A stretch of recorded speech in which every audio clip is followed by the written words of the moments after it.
aí, pessoal, Lucas aqui, monitor de biologia do pré-acadêmico Superação, e eu estou aqui para nós darmos início à nossa 11ª aula de biologia. Vamos lá? Hoje nós vamos começar a abordar, na verdade, terminar de falar sobre citologia. Vamos falar agora sobre núcleo, síntese proteica e divisão celular. Então, a nossa aula, com o intuito didático, nós separamos em 4 partes. Nós vamos primeiro conversar um pouco sobre o núcleo, a sua estrutura e os tipos de cromossomos que nós temos na célula animal eucarionte.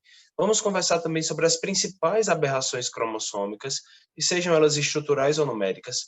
Vamos revisar, relembrar aquilo que nós conversamos na nossa aula sobre nutrição, falando um pouquinho sobre macronutriente, que é a proteína, revisando aí a síntese proteica e detalhando alguns pontos mais importantes. E vamos falar também sobre divisão celular, né, conversando sobre as fases da mitose e da meiose. Como nós sabemos, o núcleo é a estrutura coordenadora das funções celulares e também responsável pelo armazenamento do nosso material genético. É ele quem diz o que vai acontecer, quando acontecer, a quantidade que vai acontecer, em cada momento que a célula estiver vivenciando. Se ela está próxima ou longe, por exemplo, de uma divisão celular, eu vou precisar dividir o meu material genético, aumentar minha produção de proteína em determinados momentos. Então, ele é quem vai coordenar, além de ser responsável por guardar aquilo que é a nossa memória, que é a hereditariedade das nossas células e, consequentemente, das gerações. Falando agora de estrutura, nós temos a carioteca, né, que é o envoltório nuclear, a membrana que envolve o núcleo, separando do restante do citoplasma. Ele é poroso, essa carioteca ela é porosa, com ribossomos fixados nela e na sua membrana externa, e sua composição é lipoproteica por ser originada do retículo endoplasmático, que normalmente, né, até nas representações gráficas que nós vemos, o retículo endoplasmático ele está ali coladinho ao núcleo. Temos os nucleolos, né, que é a região que armazena o RNA ribossômico, que é o RNA que vai levar a informação da produção de proteínas que vão construir os ribossomos, formados por cromossomos especiais com regiões RUM. Essas regiões RUM desses cromossomos é a região organizadora do nucleotídeo, no SAT cromossomal. Na região, essa região RUM fica no SAT cromossomal. E nós temos a cromatina dentro dos núcleos, né, que são os cromossomos, nosso material genético, que eles são espiralados, formando uma massa densa com aspecto reticular e é responsável pela atividade da célula e pela hereditariedade, que é o nosso genoma, né, as informações do nosso código genético. Aqui nós temos a estrutura do núcleo, né, melhor representada para a gente conversar. Temos aqui o núcleo, aqui, ó, em azul mais escuro, o núcleo propriamente dito. Temos o nucleoplasma, que é onde esse núcleo está, junto com outros elementos como a cromatina. Em algumas porções, a cromatina ela é menos condensada, ou seja, ela é mais ativa. Essa cromatina menos condensada aqui, ó, representada por essa linha mais fininha, ela está passando por algum processo, tá certo? De ativação, de replicação, de transcrição. E a mais condensada em cromossomo que está sofrendo divisão ali, é quando a célula está se preparando para a divisão celular, tá? Essa cromatina ela é dividida em eucromatina, que é o braço mesmo do cromossomo, e nós temos a heterocromatina, que é formada pelo centrômero da estrutura do cromossomo, que eu vou mostrar já já para vocês. Falando aqui ainda da estrutura do nosso desenho, nós temos os poros nucleares, que são chamados de anule, os ribossomos aqui, ó, na parede da carioteca, a membrana nuclear externa, o espaço perinuclear, que fica entre as membranas, temos a membrana nuclear interna, e nós temos a lâmina fibrosa, que fica em contato direto com o nucleoplasma. Tá? Nós temos também uma estrutura importante, que é o corpúsculo de Barr, que antigamente era conhecido por esse nome, que é a famosa cromatina sexual, que cada célula ela tem um cromossomo X ativo e a inativação ocorrerá a partir do segundo. Temos aqui os tipos de cromossomos. Os cromossomos metacêntricos, que na verdade essa classificação ela é bem simples de entender. Os cromossomos metacêntricos são esses cromossomos que o centrômero ele fica bem no meio do cromossomo. Temos o submetacêntrico, que ele fica próximo ao meio, mas não é bem centralizado. Temos aqui o acrocêntrico, que é quando ele está um pouco mais na extremidade, e nós temos o telocêntrico, que é quando ele está bem na extremidade mesmo do cromossomo, esse centrômero. Vamos conversar agora um pouco sobre as aberrações cromossômicas estruturais e numéricas, tá? Em termos de estrutura, os nossos cromossomos eles podem sofrer rearranjos. Quais são os principais tipos de rearranjos que os nossos cromossomos podem sofrer? Eles podem sofrer uma deleção, que é literalmente perder uma partezinha, um fragmento desse cromossomo. Nós temos aqui a porção FG, que ela foi perdida. Nós temos inversão pericêntrica, que é quando ocorre uma inversão da sequência natural do cromossomo, envolvendo o centrômero, a região central do cromossomo. Então, nós temos a sequência aqui, ó, ABCDE, e aqui ficou ABEDC. E aqui nós temos a inversão paracêntrica, que é quando ocorre algo semelhante à anterior, só que não envolve a região central, o centrômero do cromossomo.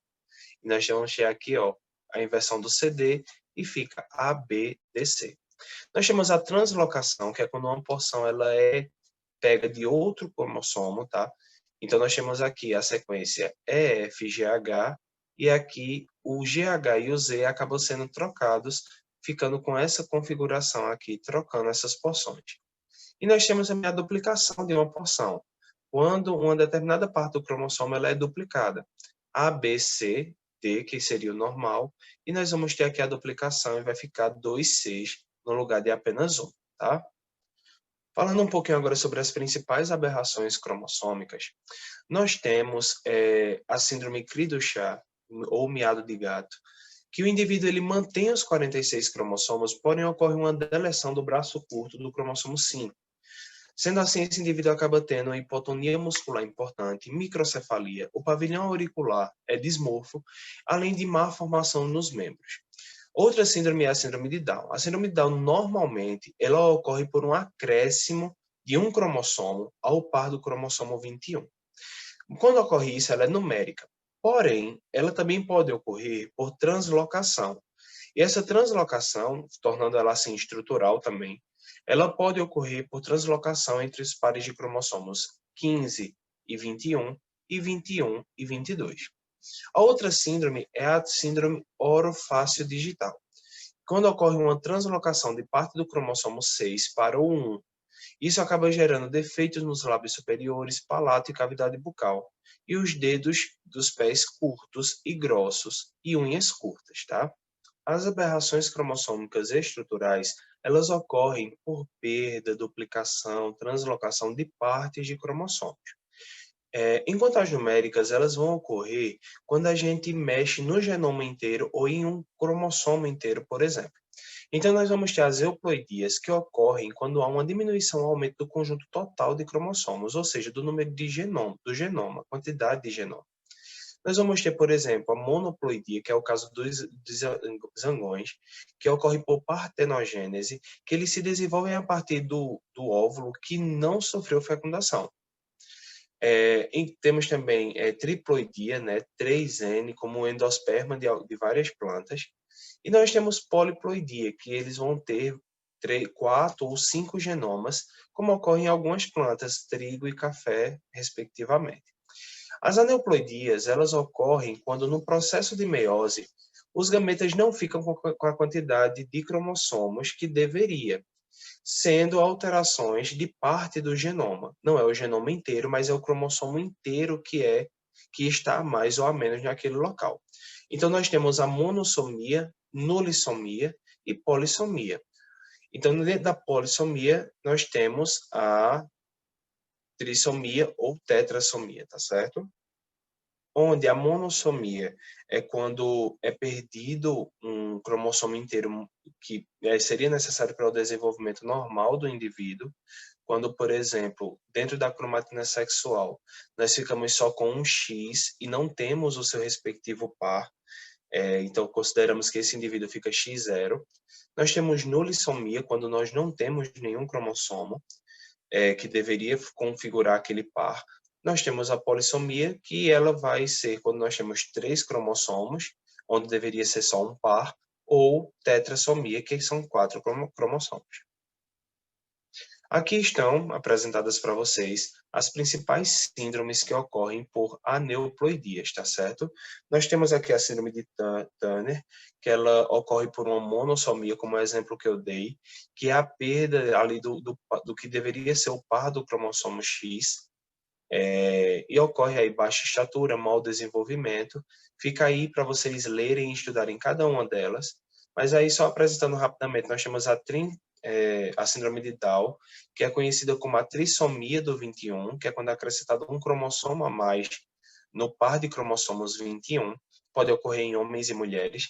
A síndrome de Edwards, que também pode acontecer em homens e mulheres, e é semelhante à síndrome de Down, só que no lugar dessa trissomia acontecer no 21, ela vai acontecer no 18, e estão aí descritas as consequências disso.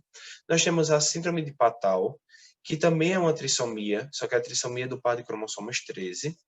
Nós temos aí a síndrome do poli-X, que é também uma síndrome na cromatina sexual, que ocorre em mulheres que têm 3x no lugar de ter apenas 2. E nós temos também a síndrome de Klinefelter, que nesse caso ocorre em homens, só que no lugar ele é sexualmente considerado do sexo masculino, porém ele tem 2x no lugar de ter apenas 1. Era para ser um X e um Y, e ele tem 2x e um Y.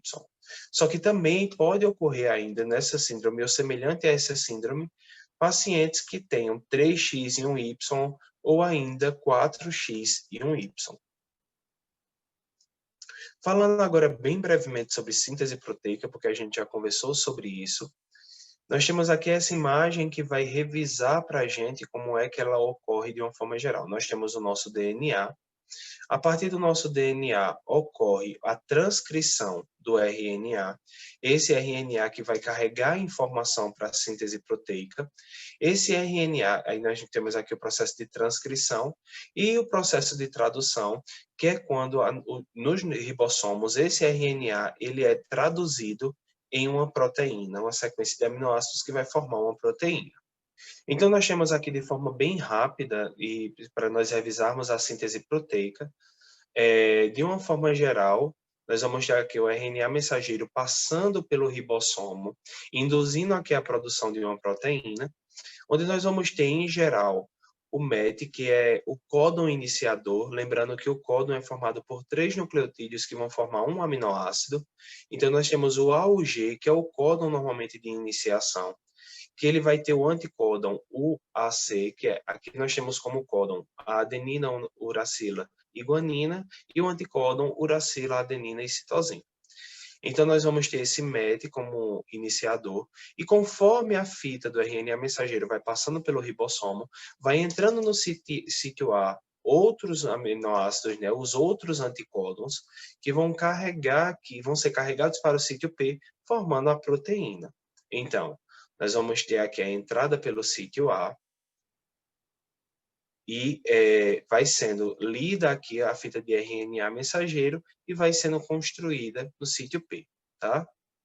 Nós vamos ter também aqui, só para revisar também, que eu mostrei na outra aula para vocês, os códons que normalmente são mais comuns, que tem alguns mais importantes que nós vamos precisar memorizar. Nós vamos ter aqui como é o exemplo da metionina, MET, códon de iniciação da síntese proteica. Vamos agora rapidamente apresentar para vocês a divisão celular. A divisão celular ela é formada por algumas fases e vamos apresentar com calma aqui. Primeiro, nós vamos ter a intérfase. A intérfase ou a interfase é o período entre divisões celulares, onde a célula ela vai se preparar para uma nova divisão. Que no caso é a vida propriamente dita da célula, é a maior parte do tempo da vida da célula, onde ela vai começar a produzir proteínas, ela vai se estruturando para futuramente passar por uma nova divisão. Tem células que são divididas com uma frequência maior em pouquíssimo tempo, fazendo com que a intérfase seja menor, e tem células que elas para sofrerem uma divisão são anos, tá certo? Então essa intérfase ela é dividida também em 3 subfases, que é a pré-duplicação do DNA, onde ocorre apenas síntese proteica, e ela vai do estado G0, que é o estado que realmente imediatamente após a divisão, até o ponto de checagem R.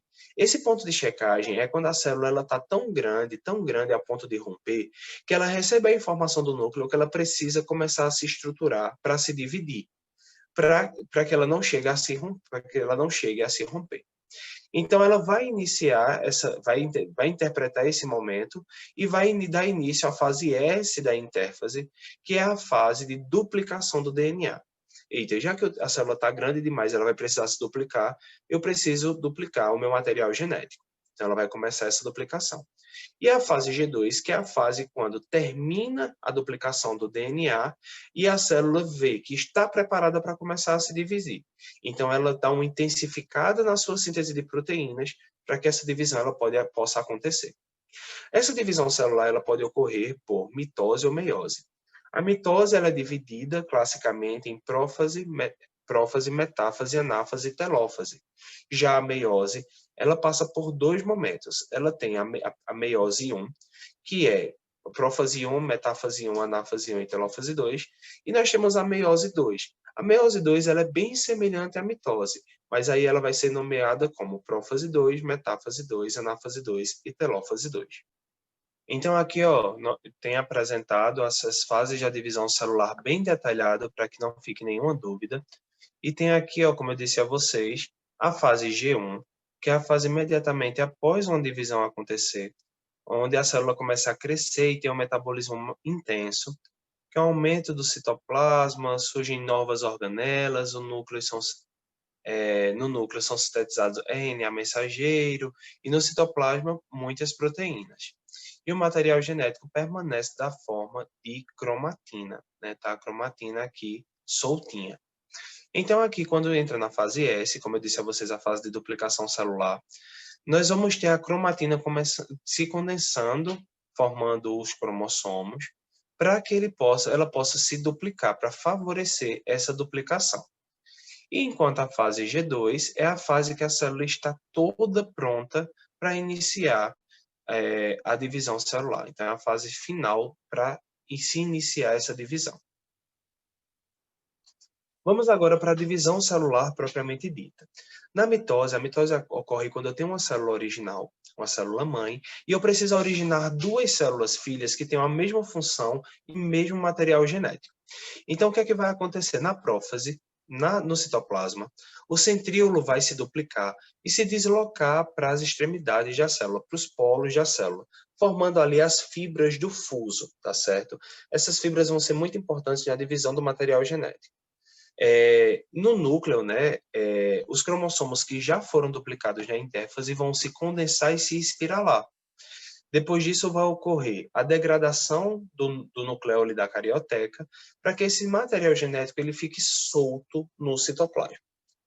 Na metáfase, os cromossomos eles vão se prender às fibras do fuso e se deslocar para a região central equatorial da célula. No final da metáfase, vai ocorrer que os centrômeros também vão se duplicar e se afastar um pouco. E as cromátides irmãs são separadas, embora ainda continuem no centro da célula. Na anáfase, as fibras do fuso elas vão se encurtar. Cada lado, né, cada polo que estão os centríolos, eles vão puxar as cromátides irmãs, que vão se tornar cromossomos filhos, para cada um desses polos. Na telófase é quando vai ocorrer a divisão celular propriamente dita, quando os cromossomos eles chegam na extremidade da célula e a célula vai começar a dividir o seu citoplasma, tá? Aí dentro dos núcleos reaparecem os nucléolos e o citoplasma começa a se dividir e as organelas começam a se redistribuírem. E voltamos ali que depois desse processo de telófase, nós vamos voltar para a intérfase. Na meiose, vão ocorrer algumas coisinhas diferentes, tá? Na prófase 1, o cromossomo, lembrando que a meiose ela ocorre quando eu tenho uma célula original e a partir dela eu vou formar 4 células filhas que têm metade da quantidade de cromossomos, metade do material genético que eu tinha na célula original. Então, nós temos aqui cromossomos homólogos, que são pareados, eles são duplicados, esses cromossomos. Lembra que mitose, ocorre a duplicação do material genético e eu formo cromátides irmãs. Enquanto na meiose, vai ocorrer a duplicação de cromossomos homólogos. Eles vão ficar em pares, como nós vemos aqui na imagem, tá? E essa posição deles é muito importante para que eles possam trocar partes dos seus materiais, já que eles são homólogos. Isso vai permitir a permutação crossing over, que é o processo de variabilidade genética, de mutação também e diferenciação que nós temos dentro de uma mesma espécie, tá? Então, os centríolos também se duplicam e formam o fuso, né? E a carioteca também vai se desintegrar e os cromossomos vão se prender às fibras do fuso ainda na prófase, tá? Na metáfase 1, os cromossomos atingem o grau máximo de condensação e também se deslocam para a região central da célula, onde, na anáfase, as fibras do fuso vão se encurtar e puxar os cromossomos, cada um para um lado. Percebe que aqui eu não estou separando cromátides irmãs, cromossomos filhos, tá certo? Eu vou ter aqui, literalmente, a divisão, a separação dos cromossomos inteiros puxados para lados opostos. E na telófase, mais uma vez, nós vamos ter aqui o processo de divisão propriamente dito, tá? Aqui na meiose 2, nós vamos ter um processo semelhante ao que acontece na mitose, tá? Vamos ter aqui a degradação do nucleolo, do nucleotídeo e da carioteca, formação da fibra do difuso. Nós vamos ter aqui os cromossomos se deslocando para a região central. Agora veja que eu não tenho cromossomos homólogos, eu tenho cromossomos formados com cromátides irmãs, onde esse material vai ser dividido. Então, no final, como resultado, no final da telófase 2, eu vou ter 4 células com a quantidade de material genético que é a metade da célula original. Então, nós temos aqui esse quadro, eu construí esse quadro para facilitar a compreensão das principais diferenças entre mitose e meiose, tá? Na mitose, a mitose resulta em 2 células geneticamente iguais, enquanto na meiose, o resultado são 4 células geneticamente diferentes. Na mitose, não há redução do número de cromossomos. Na meiose, há redução do número de cromossomos. Na mitose, não há permuta gênica entre os cromossomos homólogos. Na meiose, normalmente ocorre a permuta gênica entre os cromossomos homólogos. Na mitose, a mitose ocorre em células somáticas e a meiose ela vai ocorrer em células germinativas. Na mitose, a duplicação do DNA ocorre apenas uma divisão celular. A duplicação do DNA antecede apenas uma divisão celular. E na meiose, a duplicação do DNA antecede 2 divisões, porque vai ocorrer a meiose 1 e a meiose 2. Na mitose, uma célula produzida pode sofrer nova mitose. Essa célula que sofreu mitose, essa célula que sofreu mitose e se dividiu em 2, ela depois de um tempo vai sofrer mitose novamente. Enquanto na meiose, as células produzidas elas não sofrem uma nova meiose. Na mitose, a mitose é muito importante na reprodução assexuada de seres unicelulares e na regeneração de células somáticas de organismos multicelulares como a espécie humana, por exemplo. E na meiose, o processo é mais demorado, podendo levar, por exemplo, alguns anos para se completar, tá? Então é isso, pessoal. Essa aula ela tem algumas coisas muito importantes de serem memorizadas. Qualquer dúvida, volta, revê o conteúdo e qualquer pergunta que você tiver, só é procurar a gente, tá? Obrigado e até a próxima.